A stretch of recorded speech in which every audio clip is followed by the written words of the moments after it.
Hello friends, welcome to my YouTube channel. তো এখন কথা বলবো একটা নতুন আপকামিং বাংলা সিনেমা জালবন্দি নিয়ে, যেটার একটা গান পিয়া জাগো রিলিজ হয়ে গেছে।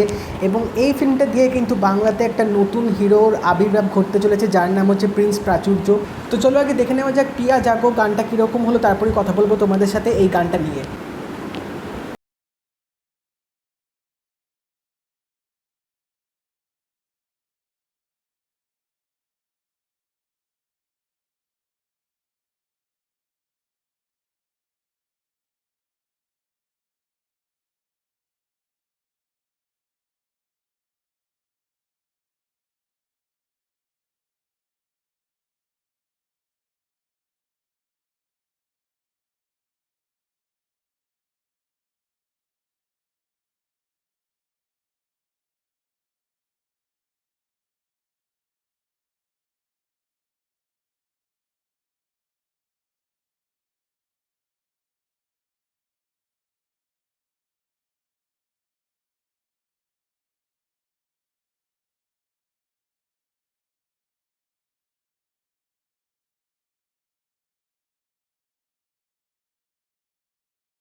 গানটা গেয়েছে হচ্ছে ঈশান মিত্র, এবং অমিত ঈশানের কম্পোজিশনে কিন্তু গানগুলো করা হয়েছে। এর আগে একটা গান বেরিয়েছিল নাকাশ আজিজের গাওয়া বাম্পার পলিসি, সে গানটাও আমি শুনেছিলাম এবং সে গানটাও বেশ ভালো লেগেছিলো।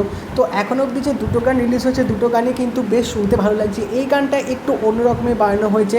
তো এখানে আমরা অনেক রকম সিন দেখতে পাচ্ছি গানটার মধ্যে, এবং যেটা আমার দেখে মনে হলো যে এই গানটা হয়তো কোনো আননেসেসারি জায়গাতে হয়তো অ্যাড হবে না, হয়তো এই গানটা ফিল্মের যে গল্পটাকে আরও ক্যারি ফরওয়ার্ড করতে কিন্তু সাহায্য করবে।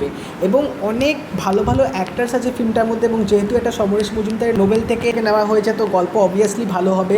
তো এবার এখানে যে সিনগুলো দেখলাম গানটা ওয়াইজ কিন্তু বেশ ভালো লাগছিলো, এবং তার সাথে প্রিন্স প্রাচুর্যর যে এক্সপ্রেশনটা সেটা কিন্তু সত্যি বেশ ভালো লাগছে। মানে দেখে মনে হচ্ছে না যে তিনি for the first time acting করছে, বেশ একটা দেখেই বোঝা যাচ্ছে যে হ্যাঁ, এই ছেলেটা কিন্তু অনেক দূর এগোবে বাংলা ইন্ডাস্ট্রিতে। তো ওভারঅল গানটা কিন্তু বেশ সুদিং, বেশ ভালো লাগছিলো শুনতে। এবং অমিত ঈশানের গান মানে সেটা একটা আলাদা মাত্রা তো হবেই। তো তোমরা যদি এই গানটা দেখে থাকো এবং শুনে থাকো, আমাকে অবশ্যই জানিও তোমাদের কেমন লাগলো। এবং যদি এই ভিডিওটা ভালো লেগে থাকে তাই লাইক করে দিও, শেয়ার করে দিও, চ্যানেলটা কিন্তু অবশ্যই সাবস্ক্রাইব করে দেবে, নোটিফিকেশান বেলটা কিন্তু অল করে দিও। তাই দেখা হবে পরের ভিডিওতে। বাই।